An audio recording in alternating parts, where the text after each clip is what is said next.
So this is the Idoru P-1, and I was kindly sent it by Adam at Idoru, and it's amazing. I was going to buy it anyway, but you know, when someone says, "Hey, do you want me to send you this?" I'm like, yes I do. But this is a great way to play backing tracks without using a laptop. So firstly, what you'll need is just the free software.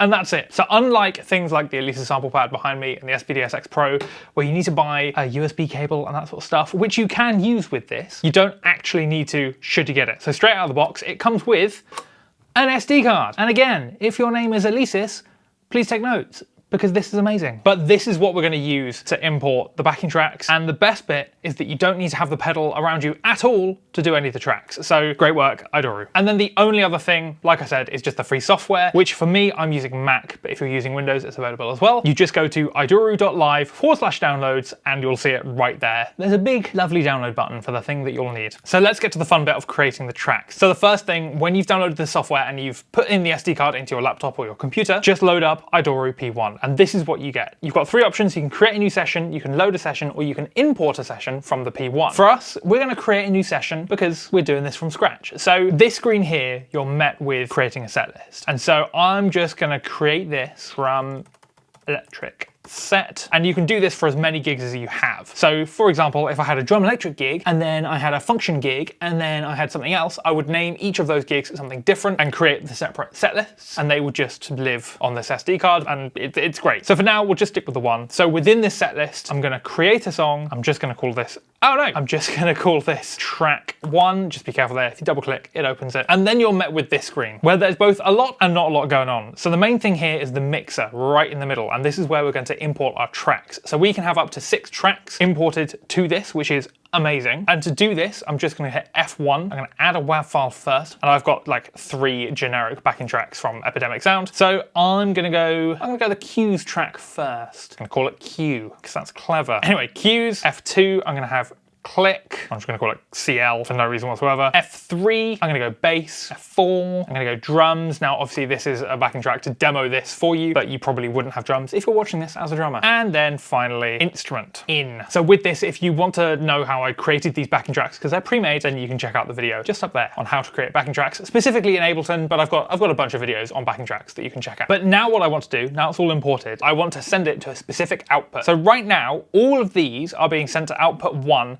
because that's what I have selected. So firstly, as we can see, all of these outputs are individual mono outputs, which is amazing. And if we want to make them stereo, then you just hit the little link button here. And as you can see, 1 and 2 are now stereo. I'm going to keep everything in mono though, because that's just the kind of guy I am. But output 1, I want that to be cues, so I'm just going to deselect all the tracks. Track 2, I want to be click. 3, bass. You can see how this is going. 4, drums. 5, instrument. And then I've just got a spare output at the end. And then finally, I can also adjust the headphone mix. So I want everything, including drums, because I'm a maniac, in my headphone mix. And then obviously I can individually change the levels here. So I'm just going to presume that I'm going to want drums probably the quietest, bass up there, and then instruments probably the same as bass, and then click and cues being the loudest. You can change all of this on the actual module itself, but for now we'll just do it in-app. At the top left up here, you can change the BPM. At the end of the song, choose what it does. So the BPM, I'm just going to keep the same because, again, I'm a maniac. But I would, if I was doing this properly, I would change the BPM. But at the end of the song,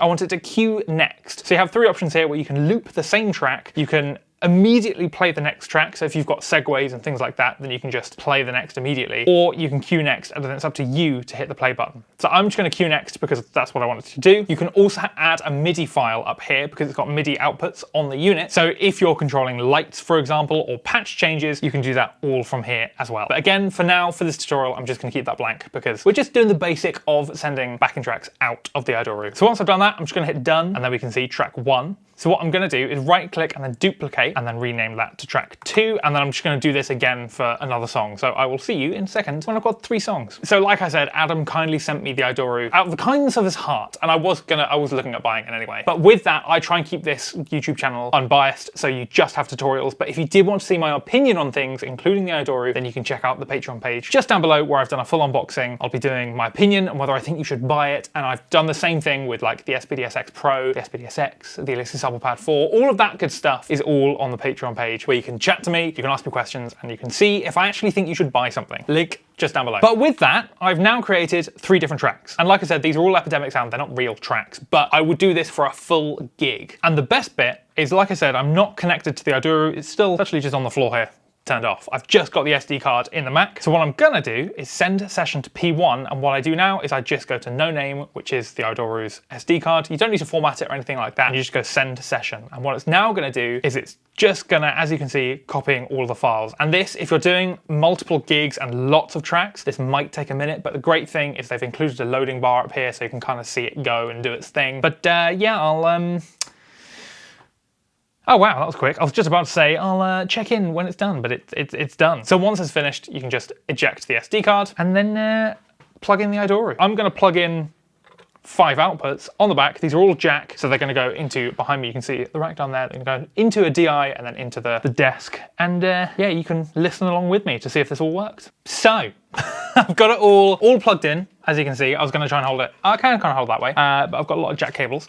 As you can see behind me, Logic is recording, so we are hearing the outputs as they come out. So as a little, this would normally be on the floor, but as a little instruction of how this works, you've got next track, previous track, and then the play button here. You've also got exactly the same up here if you prefer to touch them on the little buttons. You've then got the mixer controls, so if you press into this button, you get the beautiful mixer come up, and then you can hit the menu to go back to the start again. And then there's the headphone output. Thank you to Adam for pointing this out at Idoru. Turns out you can just twist that, and that straight away you'll see a little, well, when it's playing, you'll see a little number come up, and that is your headphone volume, so you don't have to go into the menus or anything like that. You can just turn it there. You can also change a lot of other stuff in-house on this, but I won't get into that right now. Let's play the track. 1, 2, 3, 4.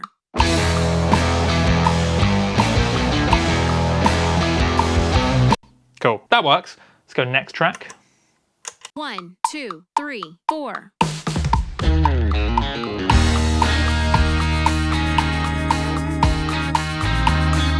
That works. Next track. 1, 2, 3, 4. Did I import the same tracks? 1, 2, 3, 4.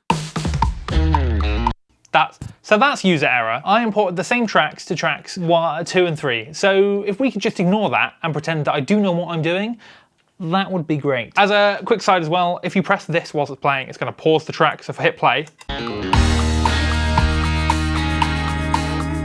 it comes straight back in. If I wanted to stop it, then obviously you just hold it down and you're good to go. The little red light comes off and yeah, you're there. So yeah, it's that easy. And obviously at the same time, if you had MIDI, the MIDI is on the side here. This is where the SD card is, and that's where all the data is set. So I normally keep that down next to my bass drum, and yeah, it's, I've got a video coming up on replacing Ableton with that for an entire gig, where I'm going to take you along to a gig with me. So yeah, that'll be really fun. But in general, in a nutshell, in a really quick video, that is how you use the Idoru P-1.